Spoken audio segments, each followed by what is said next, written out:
Welcome to Tools, Techniques, and Mental Models for Success series. I'm Tom Stevenson, and this is video number 10, and we're going to be looking at part 2 of the critical path and Gantt charts. Part 1, we discussed what the critical path is and how it works in network diagrams. We kind of looked at an example of this, so if you're not familiar with the critical path, you may want to go back and check out part 1. But really, the critical path is the longest path to complete a network. And so in this particular case, you can kind of see the outline of a variety of activities which are listed here, and their durations and their connection points, which is what we call the schedule logic, and how everything fits together. And really what we're getting at with this mental model and success series, tools and techniques, are tools, things that you can use to be able to be more successful in managing projects, in managing businesses, in managing your personal life. So when we talk about the critical path, it really helps to be able to break something down that you want to accomplish from perhaps a high-level goal, like a project, and break it down into the essence of activities that you need to do, and formulate how you want to go about doing them and how they connect to each other and all of those sorts of things, so that you can determine your best path and what you think will be the most efficient, give you the best results from a quality perspective, what'll meet your cost, your budget at the best point. So it's all about, you know, putting these elements together of time, cost, quality, what you want to accomplish, and putting it together in such a way that you can efficiently manage and produce these projects and run your business and personal goals, etc. That's one of the things I love about some of these aspects of the tools and techniques and mental models, is that in a way, I find in business and in managing projects, it kind of scratches my own itch, so to speak, in the sense that I can take a lot of these things and I can use them in my personal life as well. If you're a student, you know, you can use this in achieving a goal of getting a diploma or a degree, or mastering a craft, or saving for a house, these types of things, or furthering your careers, etc. So if you really take a lot of these things and you put it into the right context of knowing when to use something the right way, because some tools, they don't work in certain situations. Sometimes it's the wrong one. But if it's the right one and you think that it's going to work, you can test it, you can prototype it, and you can see how it works, to see how it develops and leads to your success. So critical path is a fundamental methodology to use in developing and scheduling and managing projects of any kind. And it's really not that complicated, as we did by the calculations in the previous video. If you don't see it there on YouTube, you can always subscribe, and then you should see a listing of the various videos that I have, and then you can start diving deep into them. So what I wanted to do today was kind of look at the bar chart, or Gantt chart. Microsoft Project calls it a Gantt chart. Probably most people tend to call it a bar chart, because that's kind of what it looks like. And it's probably the most common sort of scheduling tool that people are familiar with. I know I spent a lot of time on the network diagram, but really this is the engine that runs scheduling software, basically the critical path methodology. But you know, to be able to visualize it and see it, nothing beats a Gantt chart, as far as the bar is really related to the time frame. So the longer the bar is, the longer the time frame is. So it's very linear, and when you look at it, if you got a very long bar, it's telling you that this is a longer period of time. If you got a very short bar, it's telling you that it's a shorter period of time. Whereas a Gantt chart, you got to kind of look at the durations to kind of get a sense of the length of time. It's got nothing to do with how far the arrows are apart or anything like that. But in Gantt charts, and the reason it's called a Gantt chart is named after a guy called Henry S. Gantt, early 1900s, came up with this bar chart methodology of scheduling things. But it wasn't as sophisticated as this. It didn't have the predecessors and successors and the linkages being made with the schedule logic to form a critical path. this is the engine that's running behind this in scheduling software like Microsoft Project, Primavera P6. I believe there's a Mac Merlin version. There's all kinds of different scheduling softwares out there, and they'll typically run on the CPM engine running the calculations. So the critical path in a bar chart, just as it is in the network diagram, it's the longest path through the project. And if you've got something simple like this, you can kind of follow that path pretty well. When you've got 4 activities running in concurrently at the same time, it's going to be the longest one that connects up that will actually be your critical path. But the connections that are made are based on predecessors and successors. And a predecessor is something that happens before an activity. So if I'm rough in HVAC, I have to have the way that this is written. All right, so if I'm rough in HVAC, then what I really want to do is I want to make sure that I have number 2, which is frame steel partition walls, completed before I start it. So it's a predecessor of rough in HVAC. Conversely, if I'm frame steel partition walls, then what I want is successors. What I want to come next is, in this case, 3, 4, 5, 6. So 3, 4, 5, 6. Rough in HVAC, rough in plumbing, rough in electrical, and installed drywall, as you can see over here. Those are successors. So it's really in relation to the activity of what I'm talking about. This is looking forward, and this is looking in reverse. What must happen before it? What must happen after it? So predecessors and successors, those have to be connected up. And that's very important. They have to be connected up. If we're going to do the network calculations like we did in the previous video, for the calculations to be correct, we have to make sure that the network is complete, that everything that we need to complete in this project is connected, and that there are no what we call open ends, activities that aren't connected somewhere. You know, if it's part of this project, then logically it should connect up to something before the end of the project, right? So it shouldn't just sit there, because then it could just take longer and longer and longer, and what you're saying is it doesn't affect anything else. The whole idea with the critical path methodology is when something takes longer, you should be able to see, is it impacting other activities or is it not impacting activities? Activity on the critical path has no flexibility. So if it takes longer, it's going to make the project take longer. If it takes shorter time period, it may make the project be shorter, depending on if there's only one critical path, or depending on if it shortens up that something else becomes critical, which is what typically will happen. So in this case here, we have an open end in the network diagram. This is the open end here. And that's why in the previous video, I was mentioning it's very important to make sure that all of these connections are made so that you don't end up with any open ends, and otherwise it might give you the wrong information. And in truth, this particular one here, frame steel partition walls, that's 10 days. This is 8 days, rough in HVAC, rough in plumbing. So if this was connected to the milestone down here, this would push out our project by a day, because this is 8 days instead of the next longest one in that path is 7 days. So this would then become critical. Push out all of these activities, change your finish date, and your project would take one more working day longer to complete. That's why it's important to make sure everything is connected. So it's telling you the truth about what's going on in your schedule and what's going on in your project. So we have different relationships types that we have in scheduling software. The typical one, the most popular one by far, and one that, if you're a novice or intermediate, or you just want to make sure it's easier to communicate to others the schedule, even if you're advanced, is a finish to start relationship. That's the typical default with schedules.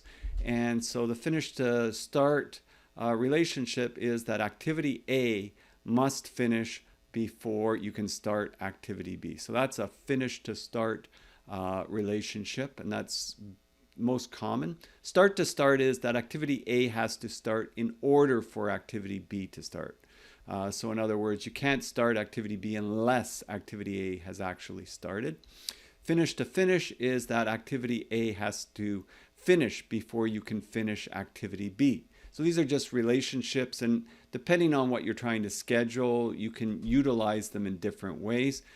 This is the start to finish relationship. So in order for activity A to start, activity A has to start in order for activity B to finish. To be honest, this one I don't see used hardly ever at all. I probably wouldn't use it myself, just for the simple reason I think it's hard to understand exactly how the software behaves. So sometimes when you get a little bit too clever, even though you're really good with the software, it causes problems because other people don't really know how things are working in the schedule. And when something changes, they start to question, why did this behave that way?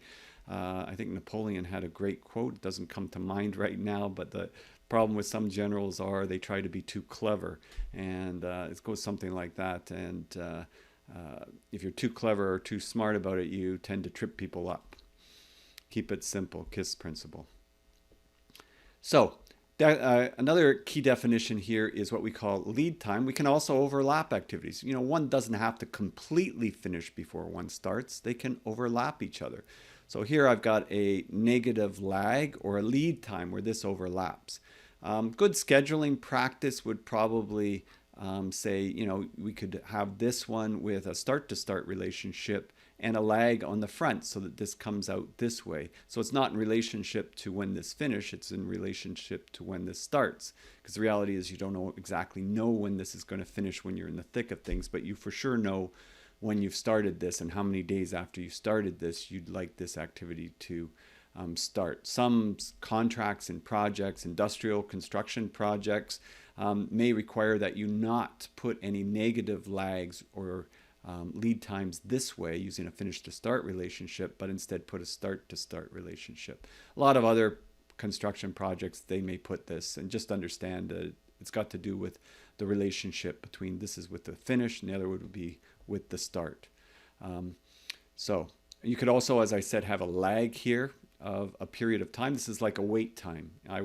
When this finishes, I want to wait 4 days before we start activity B. So you could think of a lot of things like you put down the tile. Maybe you want to wait a few days before you grout it so it sets up.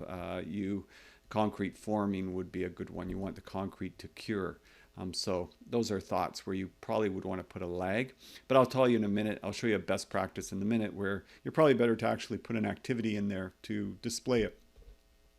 So here we got to start like I was mentioning, with a positive lag. Very good practice, very clear, that sort of thing. But this should also be then tied up to future activities so we don't have any open ends with it.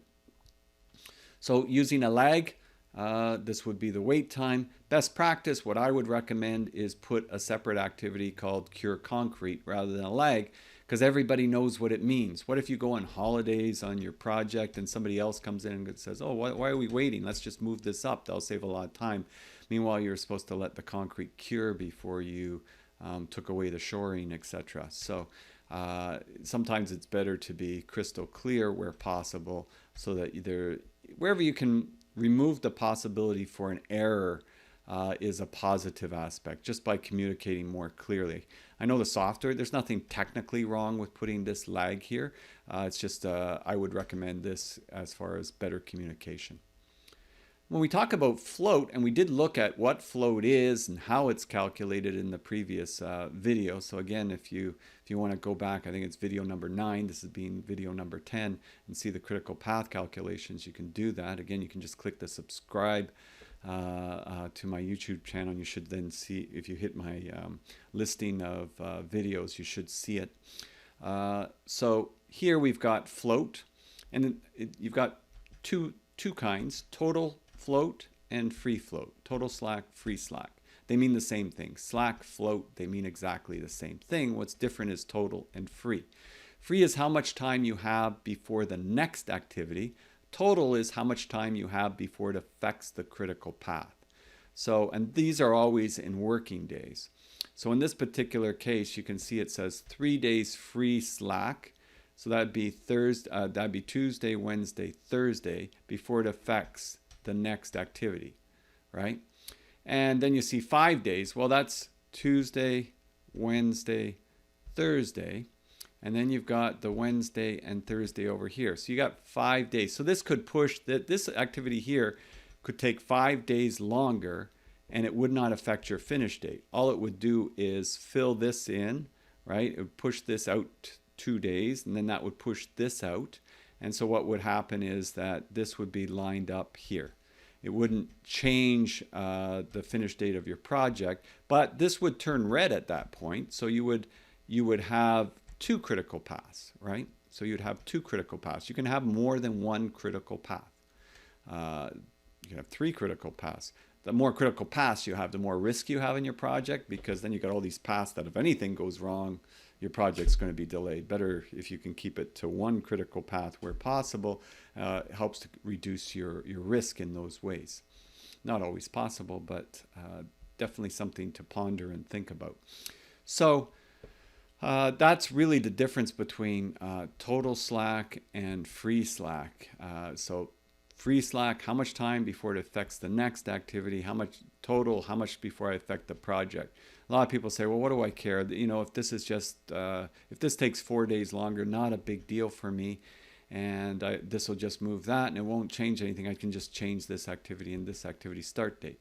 Yeah, I would say most times you're right, but occasionally, like if you take a construction project where you've reserved a mobile crane to come in on this Friday here, and you find out that come Thursday this activity is delayed, it's not going to be finished till the end of Friday, so you want to move this to Monday. You phone the crane rental company, you say, hey, I want to move the rental to Monday morning, okay? And they say, well, you mean a month Monday, not this Monday. And you say, no, this Monday. And they say, well, the crane's not available for another month, it's all booked up. Well, that would have a dramatic effect on your schedule, because then this would move a whole month, and that would push your critical path.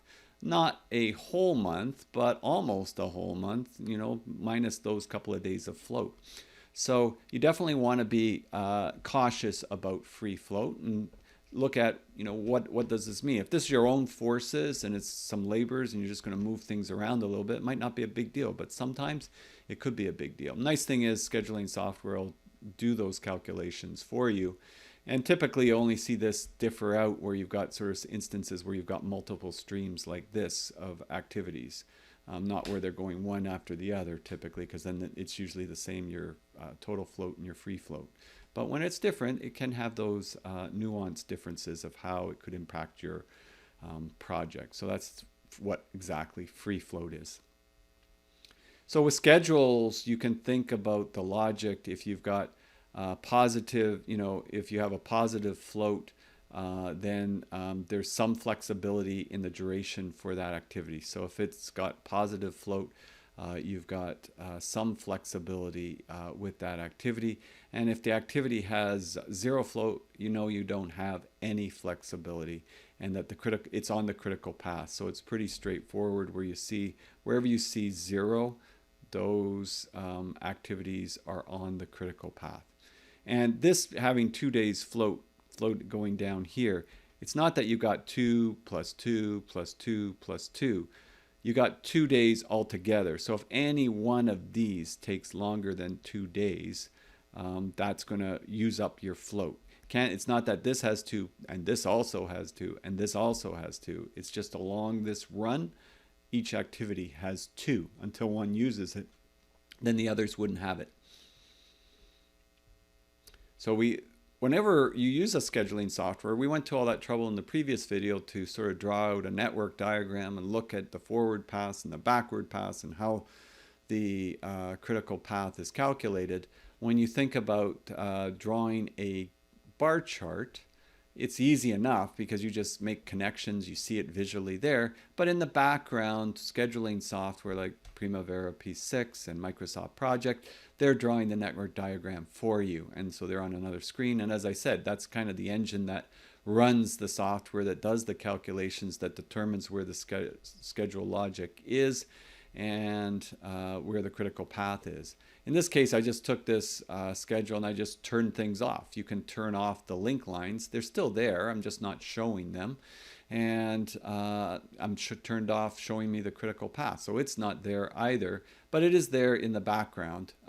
Sometimes people, for simplicity purposes, may want to shut it off because sometimes the lines can get kind of cluttered and confusing in some cases. You just want to look at the activities. But to be sure, you want to be able to turn it on. You want to be able to see which activities are on the critical path, because the critical path gives you the information of where do I have flexibility and where don't I. So if I've got this particular owner of this task coming up to me saying it's going to take longer, and they say it's going to take a day longer, in my gut, I might not be too worried about it. I might, in my face sort of have a stern look because I'm a little bit worried it's going to be more than one day. But I'm not as concerned as with the red bar here. If the owner of that task comes up to me and says it's going to take a day longer, I know unless I do something somewhere else, my project is delayed. So unless I'm able to shorten this by a day or somewhere else, then I know my project's going to be delayed. So it helps you to prioritize your focus and to be able to ensure that you're focused on the critical few instead of the trivial many, as would be said by J.M. Duran, using Pareto principle. So yeah, we have that aspect of where they're turned off. And then, of course, as I said, we can turn them back on so that we have a good sense of where the longest path to complete the project is. So we also have to think about, how do we come up with durations for these activities, because that's really tantamount to being successful. So we have to be able to think about what are the most likely scenarios and how can we be sure that our durations are correct. And so we can draw this from another number of places. So like in a construction type project where you've got a certain amount of repetition in projects and types of work, if you have a lot of expert judgment and people with experience that are working on the project development and the schedule development, it can be very helpful to sort of draw in time frames based on that experience. So that helps. Obviously, if you've never done something before, it's harder to judge how long it's going to take. So the more that you've done something, if you've been paying attention to it as you've been doing it over the years, then you have a good sense of how long these things actually do take. And you tend to avoid the planning fallacy somewhat if you have a lot of experience to pull upon, meaning that you don't take the most optimistic view of everything going exactly perfectly, which rarely happens in the real world. And when we're talking about projects, we're bringing in a bunch of players to pull this project together. Very rare in the real world today do we have one person does the whole project. So we bring in specialists, so like subcontractors or consultants, and we pull them in for their specific roles. And so they have experience in their particular areas, and if they're good at what they do, they have a good idea or a good handle on how long this will take. It also obviously depends on resources and the availability of resources, how busy people are and how skilled they are.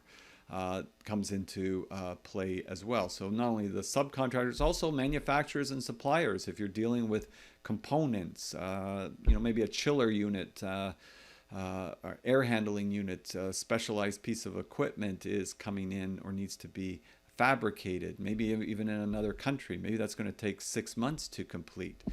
So manufacturers and suppliers, if that item's on the critical path and you delay getting it, it may stop you from doing other work.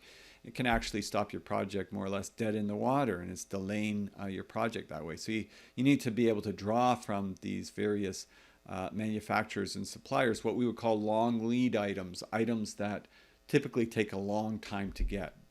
There's certain items, if we're using construction as our example, that are pretty easy to get. And then there's certain items that they require fabrication. They're specialty items, and it depends. How busy is the market? How busy are the suppliers?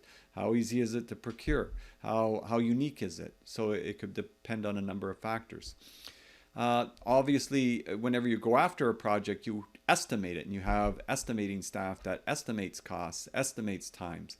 But sometimes the estimators aren't as good at figuring out overall durations. They can figure out costing, but there has to be a certain reliance on the subcontractors that you're procuring the work with and the types of crews and the amount of crews. They might be good at costing out what those particular subcontractors are going to charge, but not as good at figuring the durations. But definitely the project estimate becomes part of that. And how was it estimated? Was it estimated utilizing weekends, which would maybe have premium rates added to it, or not using weekends, which wouldn't have premium rates on it? Production and productivity rates. How easy is this to be done? There's all kinds of data that's available for estimating quantities of work, but is this fairly simple? Are we talking long, straight block walls that are easy to assemble, or are we talking block walls that have a lot of corners and are round curves in them and all these other kind of details that need to be factored into the costing and factored into the productivity and production rates? Sometimes something that you're measuring by a square foot or a square meter or a linear foot or a linear meter makes a big difference to the level of complexity that's involved in that particular assembly. Is it nice straight walls? Have we got a series of reveals and drywall bulkheads and things like that? Tend to slow it down. So production and productivity is really big from that perspective, and trying to determine durations for your schedules. Through negotiation, well, that's again where you're looking at subcontractors, suppliers, manufacturers. Can you be the squeaky wheel? Can you get them to deliver what you want to get in the period of time that you want to get it in? Because you have your goals of trying to compress this schedule, and maybe a subcontractor, well, they're busy with other companies and other projects, and they're just trying to minimally satisfy you while satisfying the other contractors. You might not be on the top of the heap as far as getting the attention and getting the required resources that you want. You might want to have 6 block laying crews on your site, and they're only willing to deliver 4 block laying crews, and the productivity of that's going to be, 2/3 of what you want. So those are things that you need to be able to be successful at negotiating, and there's a lot to negotiating. We're all selling, we're all negotiating all the time. And I think in the future I'll put up a video on some of the aspects of being successful and tips that you can do when you're negotiating.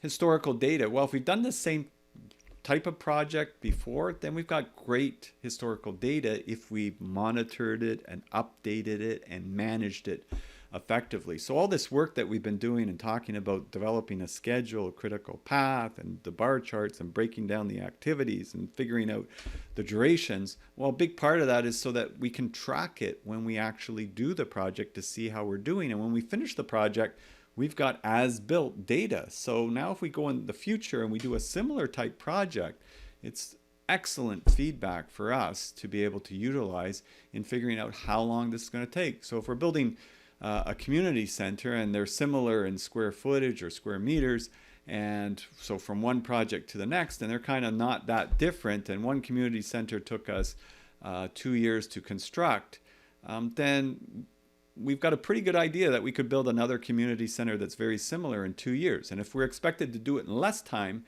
then we have to be asking ourselves, well, what are we going to do differently that's going to allow us to do it in less time? And if we can't find something that really justifies that, then we really should be looking at, well, it's probably going to take us 2 years unless we're able to be innovative and creative or improve our productivity or change our methodology.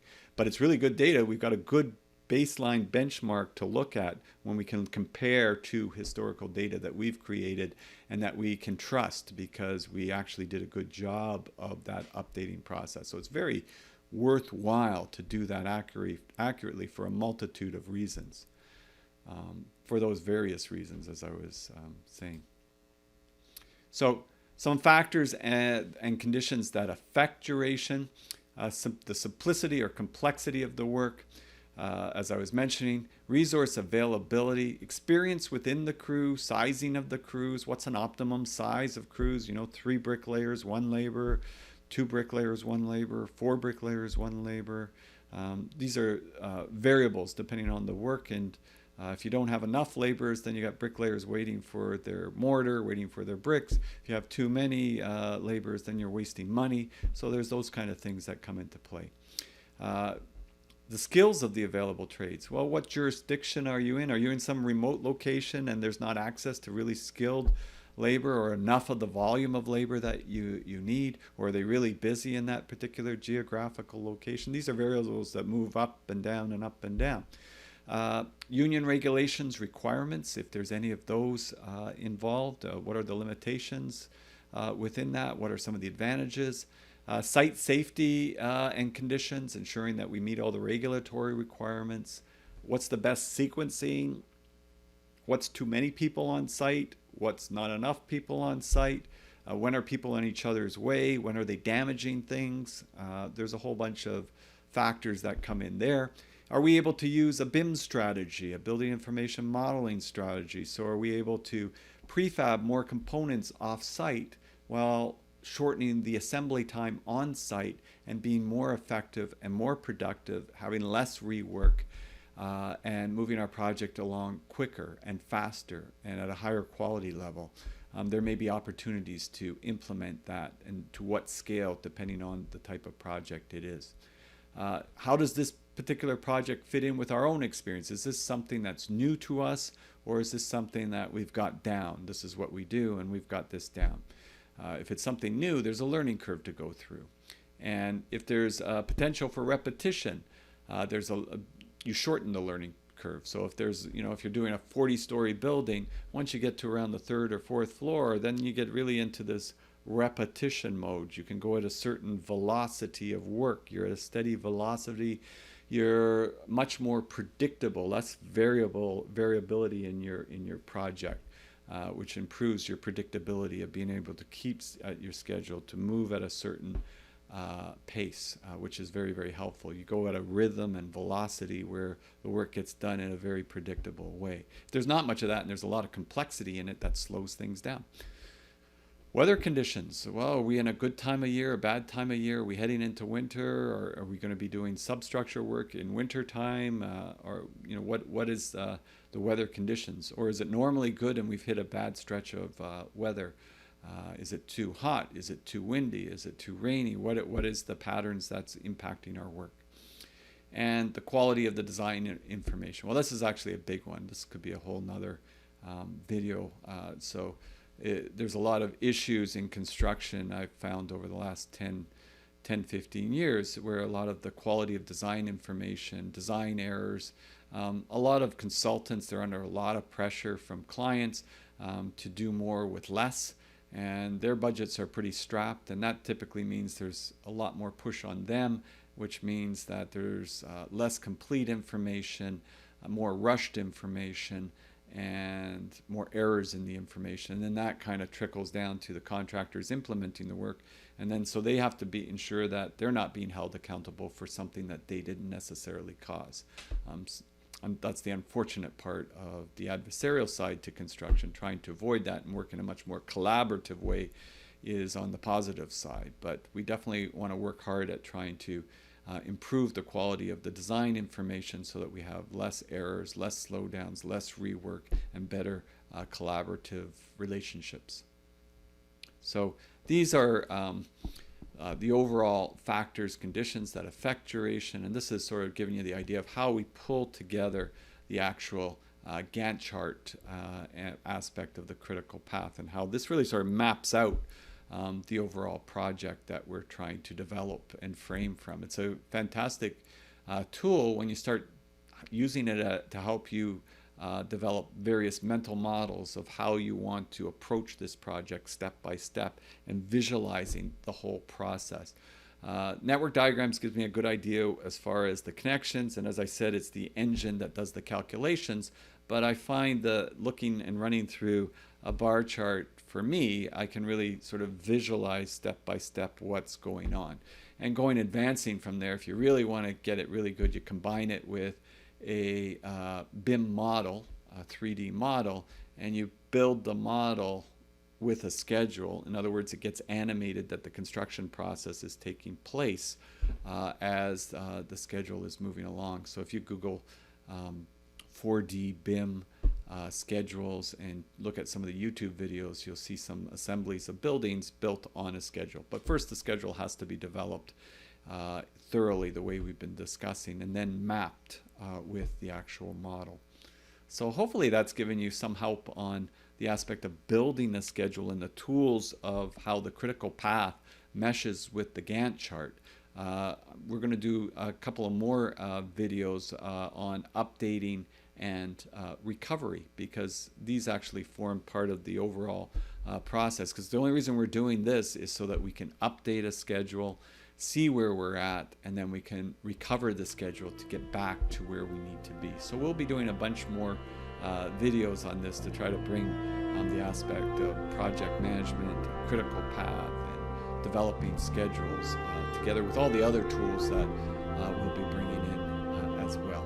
So if you haven't already, I'm Tom Stevenson. Please subscribe to my channel, and you'll see a lot of other videos in this area, in Microsoft Project, and many more videos to come. So I hope you have a wonderful day, and we'll see you